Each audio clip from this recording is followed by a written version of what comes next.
오늘 아침에 저희들이 누가복음 13장과 14장을 읽었습니다.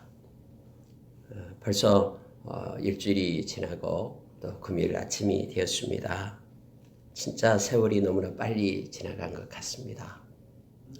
오늘 읽은 말씀 가운데도 우리가 가장 중요한 것이 무엇인지를 가리킵니다. 이 흐르는 세월 속에서 우리가 해야 될 일이 무엇인가를 말씀을 읽으면서도 우리가 기억을 하게 됩니다. 가장 중요한 것이 회개임을 예수님께서는 가르치고 계심을 보게 됩니다. 먼저 여러분 13장에 보면은 예수님께서 이러한 일을 말씀하십니다. 어떤 갈릴리 사람들이 하나님께 예물을 드리려고 하는데 빌라도 빌라도의 병사들이 와가지고 피를 갖다 제물에 섞는 일이 있었다라는 것은요, 막 사람을 죽여가지고 그때 피가 튀어가지고 제물에 묻는 거예요. 부정한 것이요. 이런 일이 있다라는 거예요. 하나님께 예물을 드리려고 하는데, 아니 하나님이 그걸 보호해 주시지 어떻게 하나님께 드릴 예물에 부정한 것이 묻게끔 피가 묻는다, 섞인다라는 것은 그 예물을 드리지 못한다라는 거예요. 하나님께 예물 드리려고 왔는데 어떻게 예물을 못 드리게끔 그렇게 저주받은 사람처럼 그렇게 했을까? 야, 저 사람은 참 하나님 앞에 죄를 많이 지었나 보다. 이렇게 말하는 거예요. 실로암에서 망대를 이렇게 짓고 있다가 그게 갑자기 무너진 거예요. 그러니까 죽은 숫자가 18명이나 된다라고 얘기합니다. 그런데 이제 사람들이 얘기를 합니다. 야, 저 18명은 어떤 죄를 지었기 때문에 저렇게 실로암 망대가 무너져서 다 죽냐? 참 이상하다. 이렇게 생각을 하는 거예요. 오늘날 여러분, 저와 여러분도 예수님을 잘 믿고 교회 잘 다니는 사람이 갑자기 교통사고 나서 죽게 된다라는 거예요.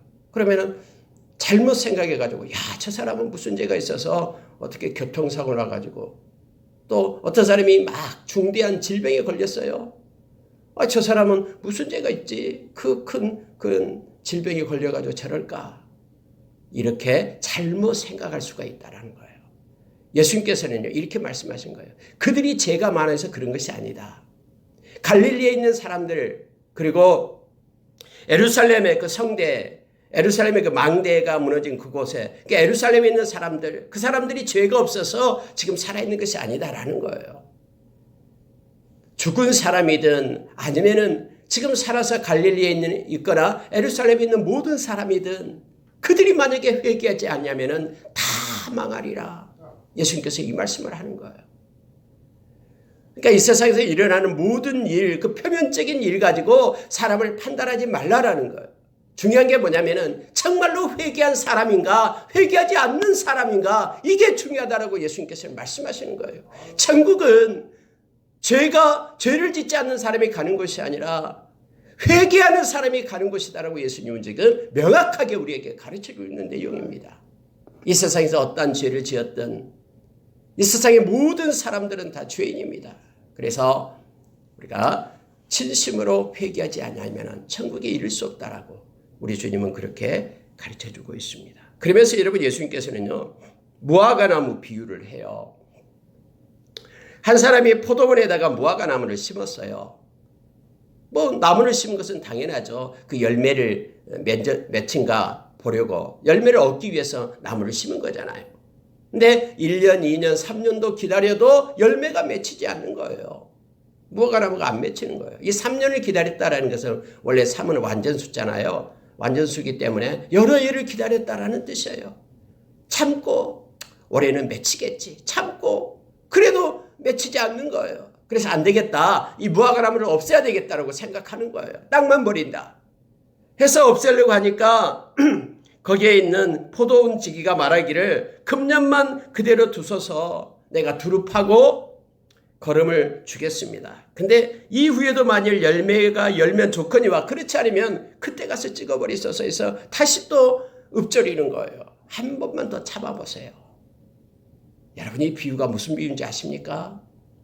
바로 위에서 예수님께서 가르치고 그대로 연결되는 비유입니다. 이의 비유로 말씀하시되 이렇게 되어 있잖아요. 이의 비유로 말씀하시되, 여러분 6절에서 이의 비유로 말씀하시되 뭐에 대해서요? 회개에 대해서 비유로 말씀하고 있다라는 거예요. 회개의 열매를 맺을까 봐 기다리는데 회개하지 않는다라는 거예요. 3년 동안이나 기다렸는데 계속해서 회개할 것을 기다리고 있는데, 회개하면은 하나님께서 주시려고 준비하고 계시면서 기다리는데 회개를 안 하는 거예요. 그래서 안 되겠다라고 말할 때에 한 번만 더 기다리십시오. 예수님께서는 하나님의 우편에서 우리를 위하여 중보하고 계시잖아요. 한 번만 더 기다리십시오. 그러면은 회개할 겁니다. 그때 가서 회개하지 않으면은 그때서 찍어버리십시오 하면서 이 비유를 예수님께서 하시는 거예요. 여러분, 회개하지 않으면은 잘려나갑니다. 회개하는 자가 천국에 입성합니다. 회개의 열매를 맺는다라는 것은, 이 열매를 맺는다라는 것은 회개의 열매를 말합니다. 정말로 우리가 회개하는 것은요, 하나님이 기뻐하시는 거예요. 그리고 이것이 우리에게 열매가 되는 것입니다.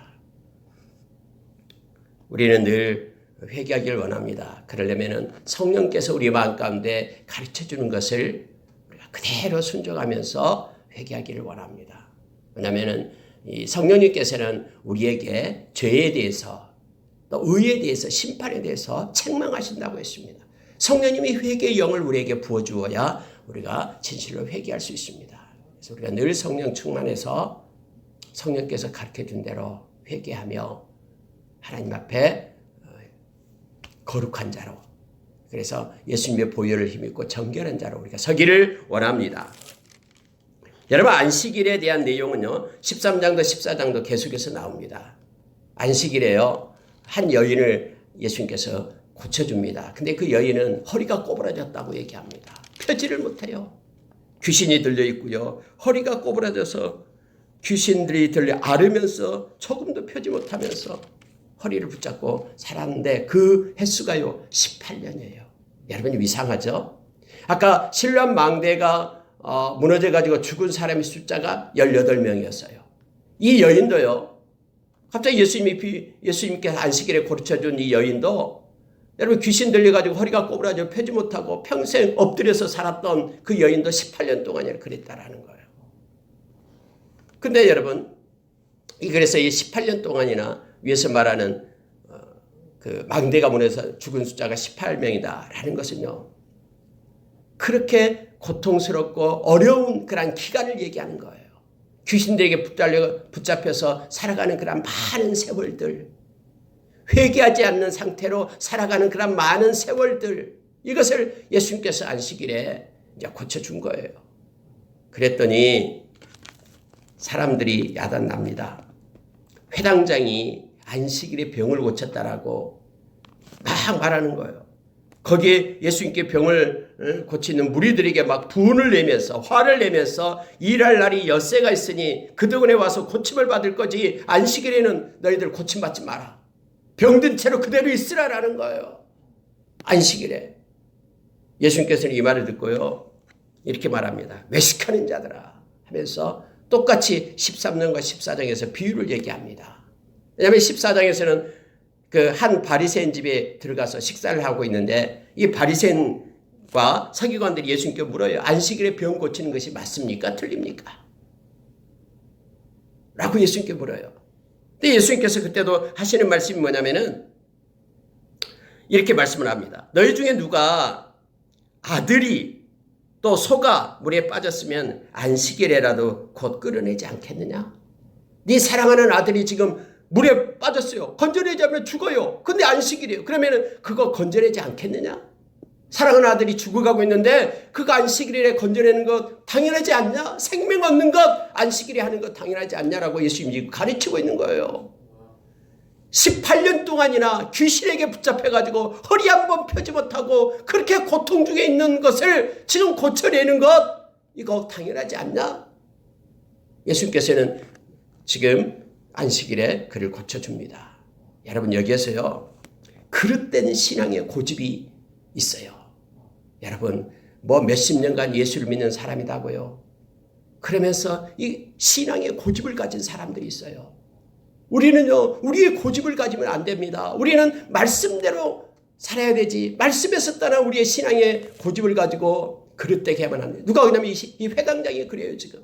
그리고 바리새인들, 서기관들이 그래요. 회당장이 말하기를 너희들 아파도 고치지 마라. 안식일이니까.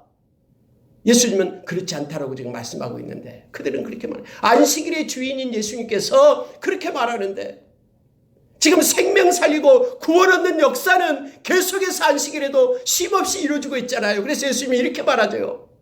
아버지가 일하니 나도 일한다 하면서 구원의 역사는 계속되는 거예요. 생명이 돌아올 때까지요. 창조의 역사는 6일 만에 끝나고 7일 때 쉬었지만은 지금은 생명 살리는 구원의 역사는 아버지가 지금도 일하고 계신다라고 말하고 있는 거예요. 예수님께서. 우리에게 영원한 안식은 예수님의 부활로 오는 것이지. 그러면서 그들을 가르치고 있는 것을 보게 됩니다. 여러분, 이 회당장은요, 그릇된 신앙의 고집을 가지고 있기 때문에 막 예수님이 하는 일을 보면서 분노합니다. 화를 내고요. 그리고 예수님을 따르는 그들을 향해서 막 지적질하고 손가락질하고 야단납니다. 우리에게도 우리의 신앙의 고집이 말씀에 있어야 됩니다. 말씀을 떠난 신앙의 고집은 아무것도 아닙니다.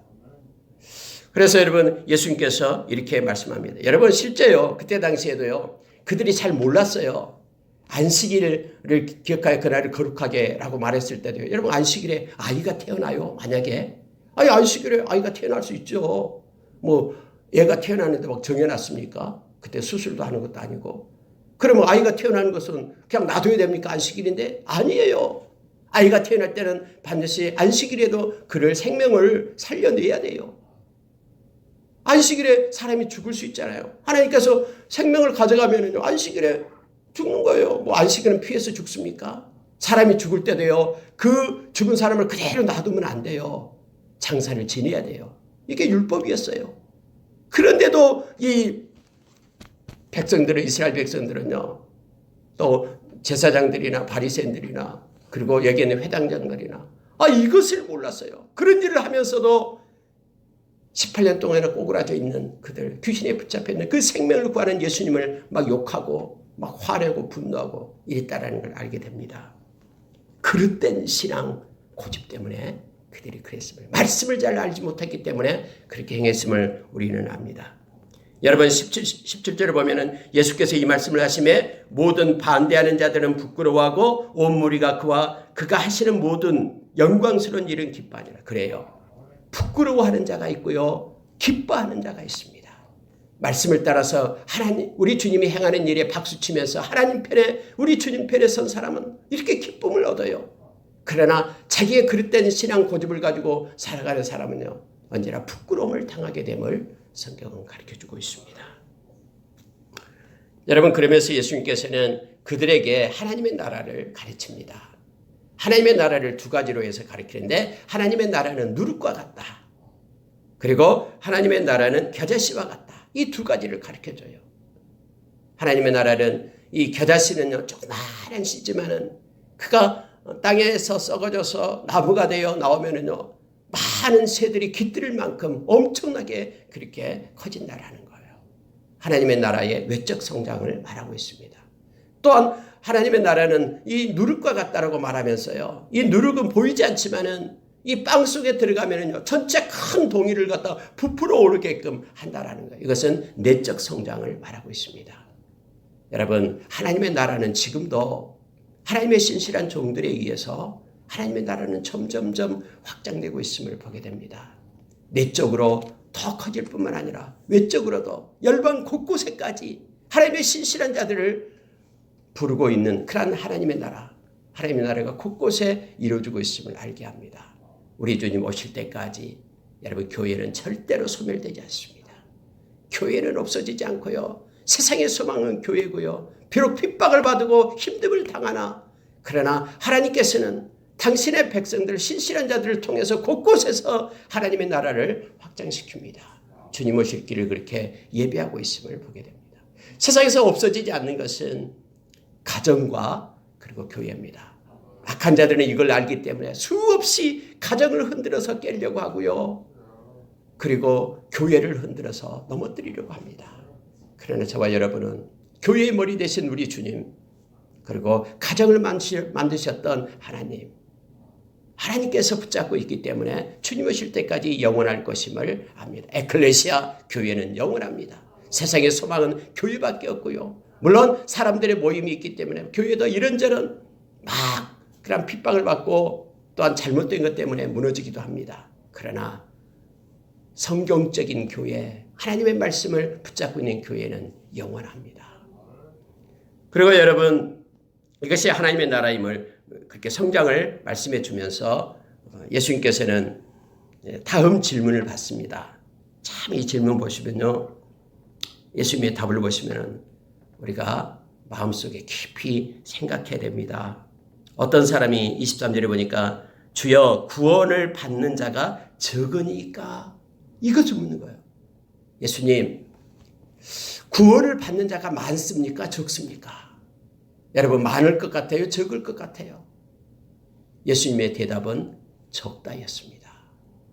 예수님께서요, 이거에 대해서요 14장에도 동일하게 말씀을 하고 있어요. 여러분 보십시오. 그래서 예수님은 이 질문을 받고 24절에 좁은 문으로 들어가기를 힘쓰라. 내가 너에게 이르노니 들어가기를 구하여도 못하는 자가 많으리라. 무슨 얘기냐면요, 구원을 얻는 자가 적다라는 거예요. 좁은 문으로 들어가야 하는, 성경에도 우리가 말씀해 주고 있잖아요. 좁은 문으로 들어간 자, 그 길을 가는 자가 적다라고 해요. 찾는 자가 적다라고 말하는 거예요. 오늘날도 많은 이들이 예수님을 믿고 있습니다. 누가 구원받고 구원을 받지 못하고, 예수님이 분명히 비유로 말씀했거든요. 가라지와 알곡이 있다라고요. 여러분, 우리 자신을 이 말씀을 가지고 두렵고 떨므로 우리가 바라봐야 됩니다. 구원받는 자가 적습니까? 라고 물었을 때 예수님께서 대답이 이거예요. 좁은 문으로 들어가라 라고 말합니다. 그러면서 이렇게 말합니다. 주인이 일어나 문을 한 번 닫은 후에 절대로 열지 못한다라는 거예요. 주여, 문을 두드리면서 주여 열어주소서 하면 대답하여 이르되 나는 너희가 어디에서 온 자인지 알지 못하노라 하리니, 그때에 너희가 말하되 우리가 주 앞에서 먹고 마셨으며 또한 주는 우리의 길거리에서 가르치셨나이다. 주님이 가르친 건 내가 들었고요. 근데 우리가 주 앞에서 주님이 막 오병이어로 떡을 만들고 그리고 물고기를 나눠주고 할 때 먹고 마셨습니다. 주 앞에서 주님의 은혜를 받은 자입니다. 그러니 왜 주님 저를 모릅니까? 문 열어주십시오 라고 말할 때 주님은 대답하기를 떠나가라 라고 얘기해요. 내가 너를 알지 못한다. 불법을 행하는 자들아 떠나가라. 행악하는 모든 자들아 나를 떠나가라 라고 주님 말씀하신다라는 거예요. 얼마나 두렵고 무서운 말입니까? 그러면서 여러분 이렇게 말씀합니다. 27절에 보면은 나는 너희가 어디서 왔는지 알지 못하노라. 행악하는 자들아 떠나라라고 말합니다. 여러분, 주님이 우리를 알지 못하면요, 우리는 천국에 들어갈 수가 없습니다. 우리가 요한복음 10장에 보면은 예수님은 선한 목자고 우리는 양이죠. 선한 목자는 각 양들을 불러낸다라고 했습니다. 양들 한 명 한 명, 한 마리 한 마리를 다 불러내는 거예요. 그리고 요한복음 10장 27절에서는 내 양은 내 음성을 듣나니 나는 그를 알고, 이겁니다. 나는 그를 알고 그들은 나를 따르느니라 라고 말합니다. 성령께서, 예수님의 영이신 성령님이 그래서 우리의 마음속에 없는 이들은 그리스도인이 아니다라고 로마서 8장 9절에서 말합니다. 이 말은요, 오늘날 예수를 믿는다고 말하지만 진심으로 마음속의 중심으로 하나님을 찾는 자들이 적다라는 거예요. 저와 여러분은 말씀을 따라 우리 주님을 믿는 것입니다. 내가 만들어 놓은 모조품 예수님을 따르는 자들이 아니에요. 말씀을 따라 믿는 거예요.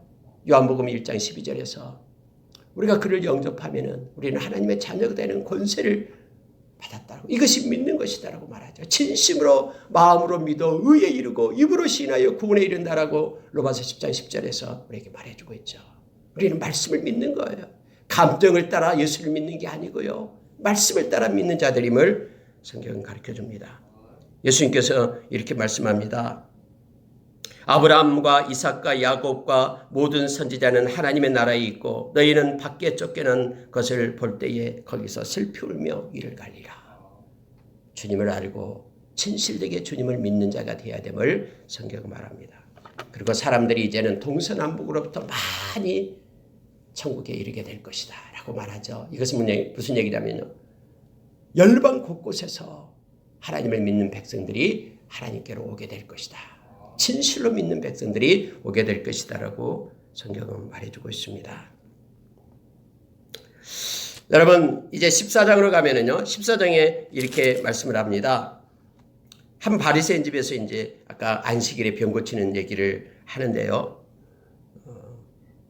안식일에도 생명 얻는 일을 해야 된다 라고 예수님께서 가르쳐주는 말씀과 더불어 이 말씀을 하세요. 겸손을 가리킵니다. 즉 7절에 보니까 이겁니다. 청함을 받는 사람들이 높은 자리 택함을 보시고 높은 자리에 앉으려고 하는 거예요. 예수님께서 말씀합니다. 청함을 받으면 높은 자리에 앉지 마라. 낮은 자리, 끝자리에 앉아라. 그러면 그 집 주인이 가서 높은 자리에 앉은 사람은 거기 당신 자리 아닌데 저기 가서 앉으세요. 그러면 부끄러움을 당한다. 그러나 낮은 자리에 앉아있으면 그 집 주인이 가서 당신 여기 앉으면 안 됩니다. 이 상석으로 오세요. 이렇게 말할 것이다. 그러면서 놀라운 사실을 하나 우리에게 가르쳐준 내용이 뭐냐면 11절이에요. 14장 11절. 무릇 자기를 높이는 자는 낮아지고 자기를 낮추는 자는 높아지리라. 우리 주님이 가르치는 거예요. 우리가 겸손할 때 하나님께서는 우리를 붙들어 높이 세운다라고 말합니다. 세상은 말씀대로 됩니다. 우리가 늘 겸손과의 싸움이에요. 우리의 삶 가운데 우리 자신을 낮추고 겸손하게 되려는 영적 싸움에서 우리가 승리하기를 원합니다. 예수님은 천국에 대한 얘기를 다시 한번 얘기하는데요, 천국에 들어가는 자가 적다라고 그 비유를 얘기해요. 큰 잔치를 베풀고 사람들을 청합니다. 근데 사람들이 오지 않아요. 여러분, 여기서 중요한 게 뭐냐면요, 그럼 천국에 들어가는 사람은 예수님께서 적은 자만 뽑았기 때문에 온다? 아니에요. 여기는요, 많은 사람을 초대하지만은 그들이 천국을 싫어하는 거예요. 오지 않는다라고 지금 말하는 거예요. 양해해 주세요. 잔치 베푸는데 가기 싫습니다라고 얘기해요. 뭐가? 세 가지 것이 얘기해요. 하나는 뭐냐면은 이거예요. 하나는 밭을 샀다라고 얘기합니다. 많은 밭을 샀기 때문에 거기 갈 일 없어. 가서 돌봐야 된다라고 얘기하죠. 나가봐야 된다. 어떤 사람은 소를 샀어요. 5마리 소를 샀기 때문에 한번 시험해봐야 된다. 어떤 사람은 장가 들었다고 얘기합니다. 그래서 거기 갈 일이 없다라고 얘기해요.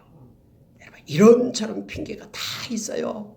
세상 살아갈 때요, 예수 믿지 못한 사람 교회 와서 하나님 믿고 하나님께 예배드립시다 막 여러 가지 있어요. 바빠서 못하고요, 나는 지금 무슨 할 일이 이거보다 큰 일이 있고요, 기타 등등 얘기가 많아요. 그러나 우리가 만약에 예수 믿고 하나님께 예배드리는 것을 가장 큰 일로 붙들지 않는다면요, 우리는 이 세상에 이 일을 못하게 돼 있어요. 왜냐하면 악한 자가 가만 놔두지 않기 때문에요. 어떤 사람이 그런 얘기하는 걸 들었습니다. 자기는 주일날 어떤 결혼식이 있고 뭐 있고 절대로 친척 중에 있어도 안 간다고 이미 못을 박았다면, 나는 하나님께 예배를 드려야 되기 때문에 미리 전화해서 그렇게 얘기한답니다. 그때 너무나 행복하다라는 거예요.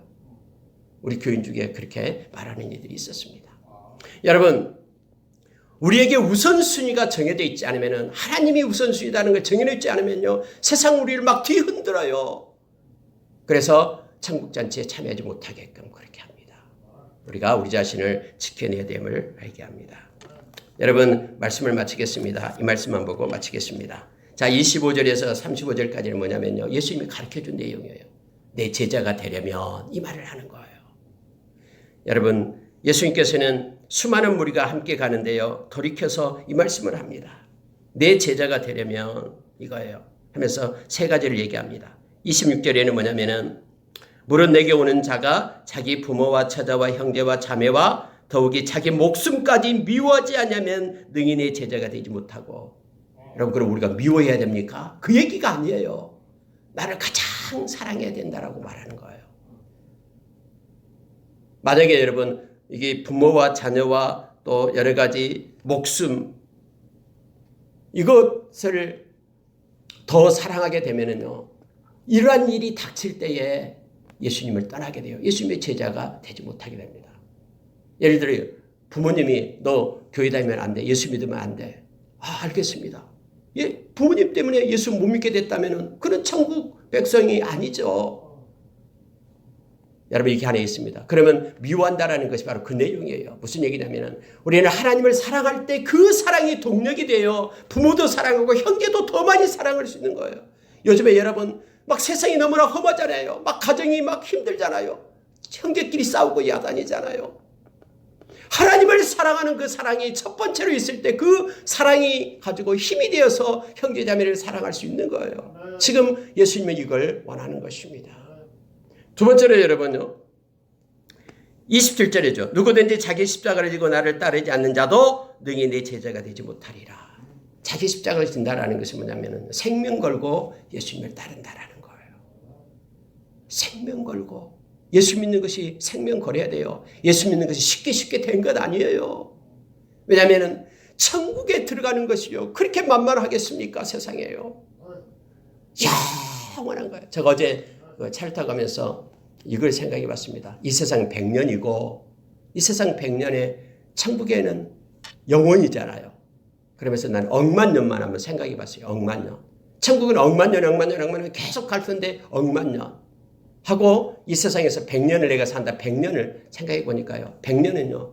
0.0001초도 안 되는 거예요. 이 세상에서 아무리 고통스러워도 똑딱 하면 이 세상 끝나는 거예요. 근데 비교하면 그래요. 그래서 어떤 고난도요. 이 세상에서는 넉넉히 이길 수 있는 힘을 우리에게 주신다고 했어요. 그래서 이 세상 어떤 것 가지고요. 이 세상이 어떤 힘든 것 때문에 예수 못 믿겠다고. 이렇게 하면 안 돼요. 우리의 그 가치를 기억하기를 원합니다. 목숨 걸고 우리가 주님을 믿어야 됩니다. 그리고 또 하나는요. 이거예요. 자, 33절 보시기 바랍니다. 이와 같이 너희 중에 누구든지 자기의 모든 소유를 버리지 않냐면 능히 내 제자가 되지 못하리라. 이렇게 말하는 거예요. 여러분, 자기의 소유를 버린다라는 건요. 우리가 가진 모든 것들은 다 하나님이 주신 것이다라는 청지기 마음을 가지지 못하면 우리가 예수님의 제자가 되지 못한다라는 거예요. 왜냐하면 예수님을 위하여 이것을 사용하지 못하기 때문에요. 내가 가진 재능이 내 거라고 생각하면요. 절대로 예수님을 위하여 내 재능을 쓰지 못해요. 내가 가진 시간이 내 거라고 생각하면요. 예수님을 위하여 예배드리지 못해요. 예수님을 따르지 못하는 거예요. 그래서 나이가 가진 모든 소유가 내 것이 아니라 하나님이 내게 맡겨준 청지기 마음이 없다 그러면은 우리는 예수님을 따를 수가 없어요. 왜냐하면 예수님을 따를 때예요. 우리가 우리의 것을 양보하고 우리의 목적도 내려놓고 인생의 목적도 내려놓고 예수님의 목적을 따라가야 되기 때문에 그래요. 이 세 가지를 성경은 우리에게 가르쳐 줍니다. 같이 기도하겠습니다.